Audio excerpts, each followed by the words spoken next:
Un live action de Fallout. No, esto no puede ser posible. Gogo, confirma esto. La radio confirma. Creo que te va a tocar soportar. Me lleva a la verga. ¿Qué sigue? ¿Que en el tiempo subjetivo salga una serie de Borderlands? La acaban de confirmar. Tenía que abrir mi bocota. Ahí va de nuevo. ¿Nunca te has detenido a pensar por qué demonios te chocan los live actions? Tienes razón, ni siquiera entiendo por qué me molesté en primer lugar. Gogo, inicia la interfaz. Producciones audiovisuales como el cine o las series televisivas se han encontrado con los videojuegos en la historia reciente, ya sea en forma de experiencias licenciadas con alguna propiedad intelectual del mundo cinematográfico o lo que me ocupa en el video de hoy, las experiencias videolúdicas que son trasladadas a la pantalla chica y al séptimo arte. Cosas como las películas de Silent Hill, la serie de Last of Us, la película de Gran Turismo o el infame pero curioso largometraje de Super Mario de los 90 forman parte de las propiedades intelectuales que han abarcado diversos géneros presentes en la industria de los jueguitos de video. Si bien, también debería de mencionar los productos animados como la película de Mario creada por Illumination, las adaptaciones al anime de Street Fighter o de Devil May Cry. En este video quiero concentrarme exclusivamente en los live action, ya que si bien dentro del universo de la animación no todas las adaptaciones de videojuegos han sido competentes, creo que las creaciones animadas tienen la capacidad de transmitir con mayor abstracción y precisión lo que podemos apreciar en algunas de las narrativas y mundos que nos ofrece la industria de los videojuegos. Por lo tanto, son un tema aparte. Así pues, es preciso iniciar con una corta pero operativa definición respecto a lo que entenderemos como live action de aquí en adelante. Para ello nos valdremos de que la acción real, mejor entendida con el anglicismo live action, comprende a toda producción audiovisual que haya sido filmada con actores de carne y hueso en entornos físicos y con efectos analógicos o tradicionales. No obstante, desde las últimas 2 décadas del siglo XX, la mezcla entre los personajes de carne y aquellos que se conforman de trazos o polígonos de una computadora ha ocurrido sin ton ni son, dando como resultado que las producciones live action no se limiten únicamente a los efectos prácticos. Entonces, con estos matices en la definición, podríamos comenzar con la idea de que un live action es aquella producción que busca trasladar un producto animado, literario o digital, el cual originalmente no fue pensado con actores de carne y hueso.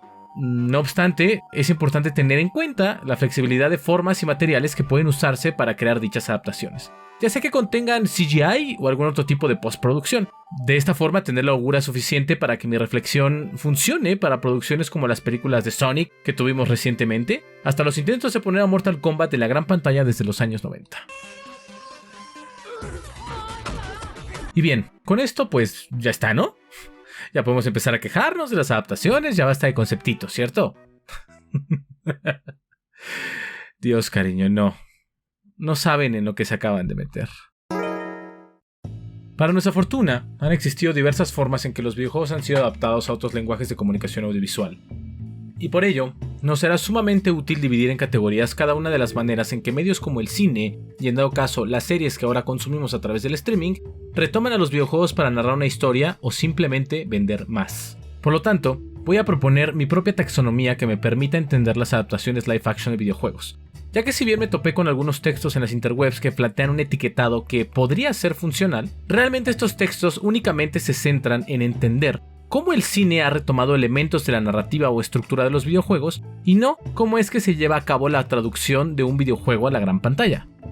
Así pues, en primer lugar tendríamos las adaptaciones que retoman la narrativa o diégesis que acontece en la experiencia lúdica, cosas como la película noventera de Mortal Kombat o la serie de Last of Us. Por otro lado, tendríamos una categoría con un nombre mucho menos ortodoxo, decidí bautizarla como la amalgama. Aquí podemos encontrar adaptaciones como la serie de Twisted Metal, la película del Príncipe de Persia, las películas de Sonic o las de Silent Hill. En estas obras podemos encontrar distintas referencias o fragmentos narrativos que nos remiten a las historias y mundos que nos muestran en sus respectivos videojuegos.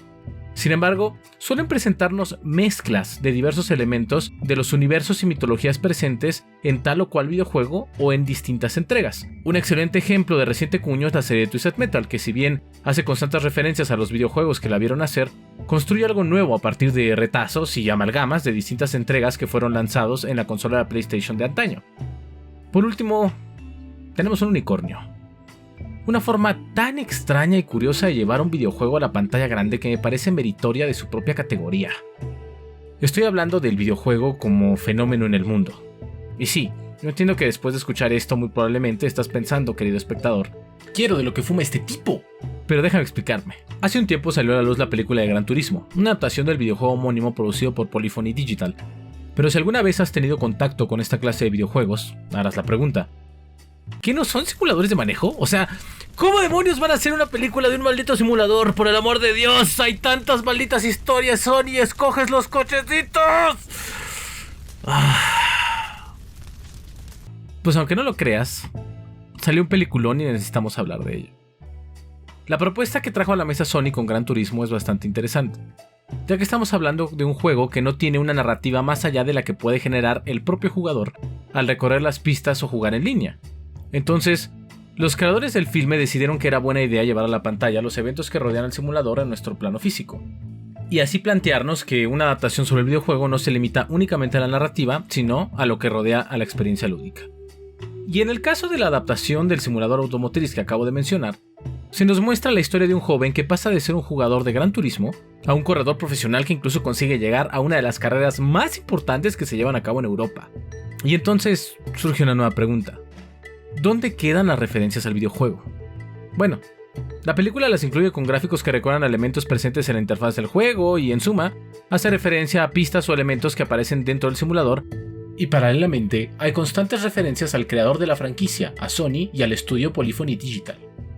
Así pues, el videojuego y su relación con el mundo es una forma más de plantear el live action de un videojuego al cine, y puede ser utilizado en el caso de que necesitemos trasladar a otros medios la experiencia de un videojuego, que no cuente con una narrativa o su experiencia gira en torno al multijugador. Entonces, con estas tres categorías que me permiten dar un horizonte más estable para comprender los live action, es momento de que me pregunte. Veamos. Comenzar a plantearnos por qué demonios los live actions tienden a fallar no es únicamente una pregunta que podamos responder con la tripa o los conocimientos de un fanático de la franquicia en cuestión, ya que la relación entre la industria cinematográfica y el entretenimiento digital es más compleja de lo que podría parecer a primera vista, ya que en ella se debaten intereses monetarios, tendencias en el cine, marketing e incluso la mezcla de elementos culturales, pero vamos por partes. Hace ya bastantes años, cuando los videojuegos eran blips y bloops en pantallas resplandecientes, ubicadas en tugurios de mala muerte conocidos como centros recreativos o arcades, los espacios entre los videojuegos y otros medios de entretenimiento estaban bien delimitados y separados. Si yo quería ver una película, iba al cine o al videoclub. Y si el rarito de la cuadra necesitaba con ansias saciar sus ganas de pixeles y convivencia, decidía ir al salón de las maquinitas. Pero un día, gracias a productos como la Magnavox Odyssey, la experiencia del videojuego comenzó a acercarse a los hogares, lo cual fue, en su momento, algo que modificó la forma en que el negocio del videojuego debía presentarse a los consumidores. Así pasaron los años y apareció Atari, Nintendo y Sega, hasta llegar a las incursiones de Sony o Microsoft. Así pues, en algún punto del camino, el espacio entre los videojuegos y otros medios de entretenimiento fue haciéndose cada vez más estrecho, de tal suerte que pudimos ver esta forma de entretenimiento digital compartir la sala con el tocadiscos y la televisión. Las ventas de los videojuegos cambiaron. La gente comenzó a ganar interés en estos jueguitos que estaban volviendo locos a nuevas generaciones de niños hambrientos por sueños virtuales, y empezaron a formar parte del imaginario colectivo. Por ejemplo, aparecieron películas como Tron que lentamente introducirían a las masas la obsesión por el universo digital y sus reglas. Pero más importante aún, estos fenómenos convertirían a la industria lúdica digital en un mercado muy lucrativo para todos aquellos que buscaban hacer dinero con esta forma de entretenimiento.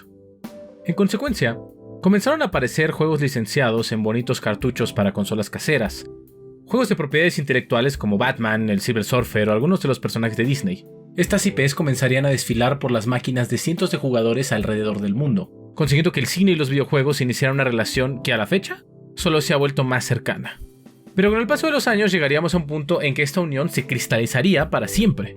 La llegada del DVD. Sería sensato lanzarme la pregunta: ¿qué carajos tiene que ver un disco de plástico que hoy en día nos parece tan obsoleto como lo fue en su momento un cartucho de Nintendo 64? Pues mira bien, querido espectador, porque la relación podría ser más curiosa de lo que crees. Como ya había dicho, hace mucho tiempo la diferencia entre los videojuegos y otros medios de entretenimiento estaba delimitada por diversos factores, y uno de ellos, de suma importancia, era el espacio. No obstante, a pesar de que las consolas caseras volvieron más borrosa la línea entre el videojuego y otras formas de diversión, la acción de ver una película incluso en la calidez del hogar no era para nada similar a usar un videojuego. Las películas alguna vez se reprodujeron en Laserdisc, VHS o, Dios me perdone, en Betamax, mientras que el videojuego se disfrutaba en su propio hardware a través de cartuchitos. Sin embargo, un día apareció un sistema para dominarlos a todos: un maldito disco de plástico. En dicho objeto fue posible hacer homogéneo el consumo de muchos tipos de entretenimiento, desde la música, las series de televisión hasta los videojuegos, desencadenando algo sumamente interesante. Ahora era posible que los juegos de video y su formato compartieran los mismos espacios de venta y publicidad junto a otros productos de la industria del entretenimiento con un formato similar, logrando que el comercio de dichos productos fuera más homogéneo para el usuario. En este punto, lugares como Blockbuster podían rentar videojuegos y películas sin pensar en cartuchos y VHS, ya que eran todos discos. Yo me acuerdo que hubo una época que yo tuve que hacer a Blockbuster, fue el 2012, y un poco antes íbamos a rentar un disco, y las cajas de disco eran moradas, tenían líneas moradas con un fondo negro, no tenían la portada del juego, nada más, y tenían una etiqueta que decía cuál era el juego. Era interesante porque, pues, como no veías el juego, parecía un DVD X, ¿no? Una película X. Era padre, ¿no? Pero bueno, volviendo al punto. Esto, queramos o no, terminó acercando aún más el aparato de venta de ambas industrias, de tal suerte que la relación simbiótica entre los blips y bloops y el cine se volvería más fuerte. Ahora ya era más fácil para los trajeados de la industria mantenernos dentro de la red de entretenimiento que alimenta el mercado. Espera, ¿dije mercado? ¿Entonces me estás diciendo que voy a tener que hablar del horror Lovecraftiano que rige nuestras vidas? No puede ser que siempre joda todo el maldito. Citando al caballero de la disonancia ludonarrativa, los videojuegos no existen en un vacío, y lamentablemente ese mundo en el cual están inmersos es normado por el maldito capitalismo. Un horrible entramado de producción, consumo, marketing, obsesión y miseria humana que hoy en día nos tiene atrapados en un círculo vicioso de muerte, ansiedad y depresión que me da una hermosa dosis de droga digital que me mantiene flotando entre fantasías y monas chinas que aparecen a demanda, envenenando mi cabeza como si estuviera participando de un interminable buffet de espadas brasileño que no para de acosarme para que coma más piña con canela. Por el amor de Dios, ¿por qué la maldita piña era tan buena y por qué todos parecíamos los padres de Chihiro? Bueno, perdonen, me ofusqué con la analogía. Así que volviendo al punto, los videojuegos al fin de cuentas forman parte de una gran red de consumo de entretenimiento que hoy en día es tan grande y ha echado raíces tan profundo en nuestra vida cotidiana que simplemente no podemos verla a simple vista. Los servicios digitales de suscripción y streaming junto a las compras digitales o el entretenimiento por internet son un ecosistema interconectado que, si bien es tan vasto que aparenta ser un mundo donde todos somos libres de buscar y encontrar el entretenimiento único y adecuado para cada uno de nosotros, realmente nos mantiene como hámsters en una rueda de plástico girando y girando hasta el final de nuestros días. Porque cada uno de los productos de la industria del entretenimiento están relacionados los unos con los otros, como bien ha podido observar Robert Alan Brooke. En su libro Hollywood Gamers nos presenta el análisis de un caso bastante puntual. Estoy hablando de los videojuegos que surgieron a raíz de la segunda y tercera película del Señor de los Anillos, hace ya algunos ayeres. En dicho texto, el análisis de estos juegos los pinta como un intento de representar pasajes de la película para volverlos algo jugable y emocionante gracias a que son interactivos, logrando vender a los jugadores una experiencia que los mantuviera inmersos en el consumo de la propiedad intelectual basada en las historias de Tolkien. Y para reafirmar esto, es menester pensar en que el videojuego del Señor de los Anillos y el Retorno del Rey fue lanzado meses antes del lanzamiento de la película en un acto que, además de contar la historia del filme antes de siquiera presentarse en una sala de cine, estaba dando más peso a la experiencia lúdica digital que a la película. Este enaltecimiento de la experiencia videolúdica podemos apreciar en algunos de los clips de video que vienen incluidos como material extra dentro del videojuego. En cada uno de estos segmentos podemos encontrar entrevistas a los actores que dieron vida a los personajes en la película. En ellas hablan de sus versiones digitales con asombro y orgullo, presumiendo cómo es maravilloso jugar con sus copias modeladas en 3D, e incluso nos relatan los retos que supusieron llevar su actuación al plano videojueguil. En serio, búsquenos en YouTube. Sale el señor Ian McKellen. Sale Gandalf y es hermoso. Pero si pones atención a esto, ¿no es curioso? Hablan de que puedes jugar con ellos, puedes vivir sus acciones, la fantasía toma un nivel más allá gracias a que el videojuego es interactivo. Y claro, todos somos conscientes que una de las grandes diferencias entre la televisión o el cine con los videojuegos es que estos son interactivos, y por lo tanto, aparentan ir más allá que las experiencias del pasivo espectador de cine o televisión. Pero, ¿y si te digo que esto no necesariamente es así? Si te digo que esa interactividad que nos da una falsa libertad de poder también es una herramienta de marketing. Verás, en el texto que mencioné hace un momento, se nos plantea que estos videojuegos trataban de dar un mensaje que exalta la emoción de poder jugar con los actores, la inmersión que esto te permitía en el mundo virtual, y el hecho de poder vivir a través de un mando los sucesos épicos del largometraje, provocando que el videojuego se piense como una experiencia superior a la del filme, una aventura épica que puede traer a un plano digital y vivencial el mundo de las novelas escritas por Tolkien. Esta interactividad está siendo usada por ese enorme aparato multimedia para vendernos un producto más del entramado de marketing del Señor de los Anillos. Los videojuegos licenciados no son diferentes a una taza o una playera promocional, La diferencia es que de vez en cuando, con ellos podemos obtener una respuesta o una historia con mayor calidad y complejidad, e incluso algo que acompañe o complemente la propiedad intelectual en turno. Pero no podemos ignorar que al final son eso, simple marketing. La interactividad y la magia del videojuego es también, por desgracia, publicidad. Con esta nota amarga es que podemos volver a las adaptaciones live action. Si bien la interactividad del videojuego licenciado son otra herramienta de la industria para enjaretarnos productos para consumir, con las películas y series live action podríamos hablar de un fenómeno sumamente similar. Productos como la película de Gran Turismo son un comercial gigantesco para una propiedad intelectual que, además de buscar que el fanático desembolse algunos morlacos, también quiere atraer nuevos adeptos que se vuelvan parte de la clientela habitual, para que con un poco de suerte y marketing terminen comprando una consola PlayStation contra una copia del simulador. No obstante, también es importante tener en cuenta que a pesar de que estas obras audiovisuales o interactivas son creadas por enormes corporaciones con abundantes arcas para financiar esta clase de proyectos, siguen siendo inversiones de alto riesgo. Los videojuegos y largometrajes con grandes producciones detrás cuestan enormes fortunas que pueden no ser recuperadas por los inversores. Y recordemos que en el capitalismo, lo que más le importa al hombre de traje es maximizar la ganancia y no perder. Esto último es culpable de un fenómeno que congoja a la gran mayoría de industrias que componen nuestro consumo de entretenimiento: la falta de la experimentación y el constante seguimiento de tendencias o modas. Hay que ser conscientes que las cabezas encargadas de manejar el dinero en las grandes compañías productoras, lo que les interesa es mantenerse seguras en un mundo que supone un gran riesgo para el capital invertido. Y por ello, hemos vivido a lo largo del tiempo la eterna aparición de secuelas, la cancelación de videojuegos que pudieron haber sido obras propositivas para el medio, o la preferencia por modelos de negocio predatorios como los que encontramos en los juegos como servicio. Pues bien, esto también permea al cine o a la televisión. Necesitan tener un camino seguro para recuperar grandes inversiones que podrían arrebatarle la posibilidad a los grandes quesos de las empresas a adquirir un nuevo yate para hacer grandes fiestas en aguas internacionales o qué sé yo. Así que para ellos es necesario seguir tendencias e intentar buscar la fórmula que le haya funcionado a otros para exprimirla hasta dejarla tan seca como una colonia dominada por europeos o, peor aún, estadounidenses. Es así que tenemos una fuerte posibilidad de fracaso al momento de adaptar lo visto en un videojuego o algún otro medio audiovisual, ya que en el plano del cine y las series se busca hacer encajar lo visto en las experiencias videolúdicas con estándares que el público está acostumbrado a consumir, diluyendo o modificando en demasía la obra original para intentar seguir tendencias que puedan asegurar una ganancia a los monstruos sin alma que portan traje y corbata. Como resultado tenemos exquisitas obras de arte como las películas de Street Fighter protagonizadas por Van Damme, o el famoso largometraje de 1993 que intentó traer al mundo de los seres humanos al fontanero italiano favorito de chicos y grandes y que lamentablemente falló miserablemente. Pero precisamente la película de Mario Bros. Que convierte a los Goombas en horribles monstruos reptilianos y a los hongos en una especie de criatura omnipresente y babosa que apoyaría en la lucha contra Bowser, mejor conocido como el líder de la distopía cyberpunk del Reino Champiñón, es un ejemplo perfecto de cómo hacer todo mal, buscando aparentar otros productos cinematográficos. Y para ello hay una maravillosa entrevista con el actor que dio vida a Luigi, en la cual da esta hermosa declaración. I thought the story was great. I thought it was a combination of The Wizard of Oz meets Blade Runner with the action, the drama and the fairy tale quality of it. Blade Runner y el Mago de Oz. Blade Runner y el Mago de Oz. Blade Runner y el Mago de Oz. Mira, nunca sabremos la señal precisa por la que al señor se le cruzó por la cabeza tan extraño comentario, pero podemos intentar crear una hipótesis. El Mago de Oz es una película mágica y familiar que se volvió un referente para el cine estadounidense, y por otro lado Blade Runner, una de las imperdibles piezas del arte que representó al género cyberpunk desde la década del 80.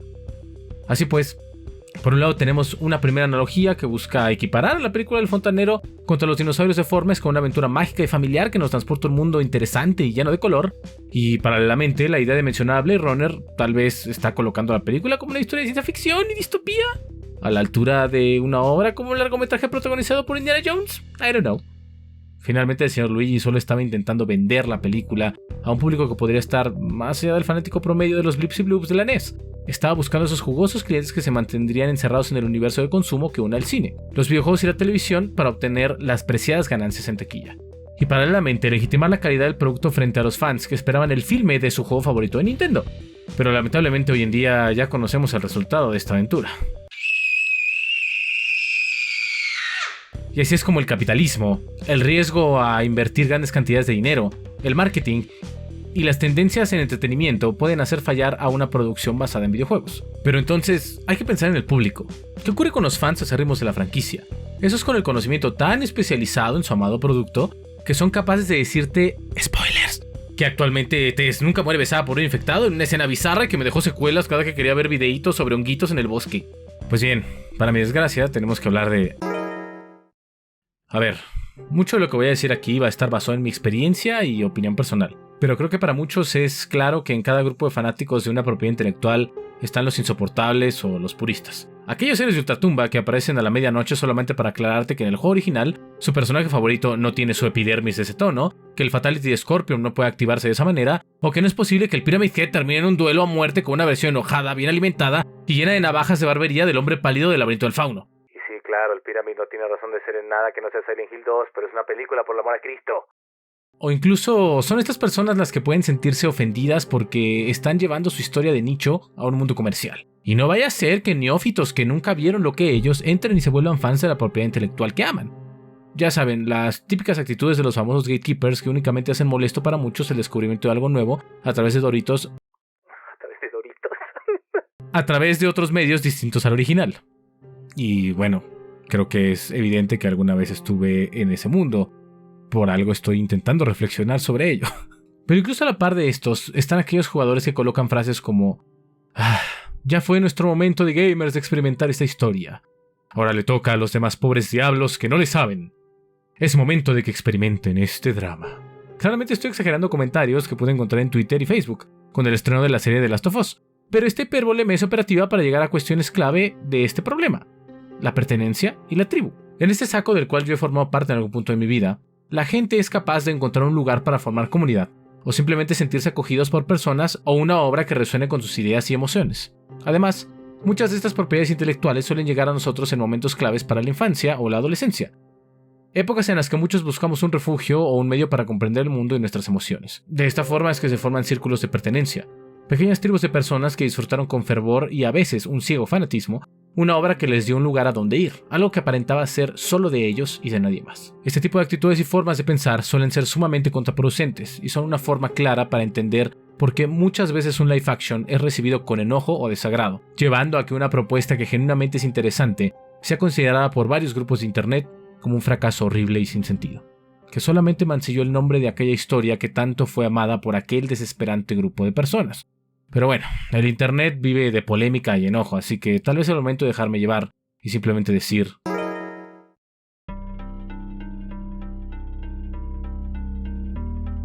vivimos obsesionados con los consumos que nos formaron.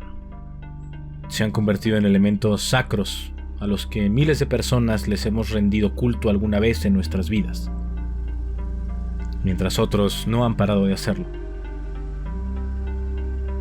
Esto solo refleja el estado actual de la humanidad. Vivimos atrapados en una infinita red de entretenimiento que rige nuestra cultura, socialización y forma de ver el mundo. Y ahora, como resultado, tenemos una realidad incómoda en la que sustentamos nuestra identidad en aquello que compramos, al grado que, simplemente por experimentarlo, sentimos poder sobre las obras y objetos, y esto suele suponer un problema. Comprendí que me chocan los live action por el fanatismo, por una tonta idea intoxicante de pertenencia y personalidad que me ha sido vendida en el internet, en la que no basta con entretenerte o vivir los mensajes y emociones que busca transmitir el arte. No, debes estar en una jerarquía de las que nadie más puede formar parte. A pesar de que estas adaptaciones son un producto más de una red de consumo que apunta a cualquier persona. No es más que otro tentáculo del marketing que detenta el capital en este mundo agonizante y cyberpunk.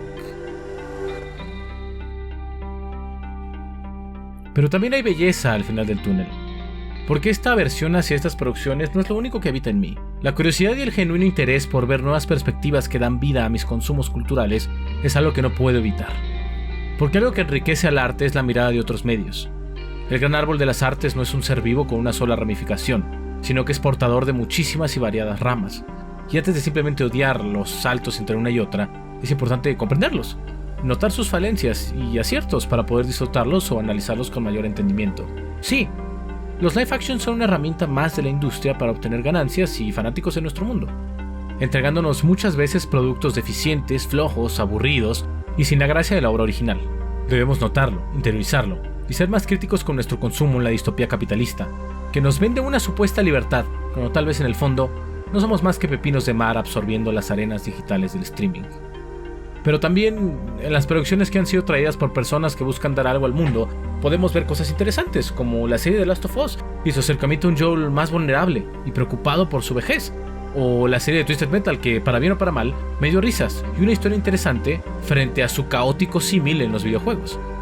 Pero aún más allá, pensemos que dentro de nuestro pequeño mundo azul de adictos a la fantasía, un planeta que se cae a pedazos, estos productos pueden invitar a otras personas a adentrarse en un universo lleno de narrativas interesantes que han marcado a más de uno de nosotros, con un mando entre las manos.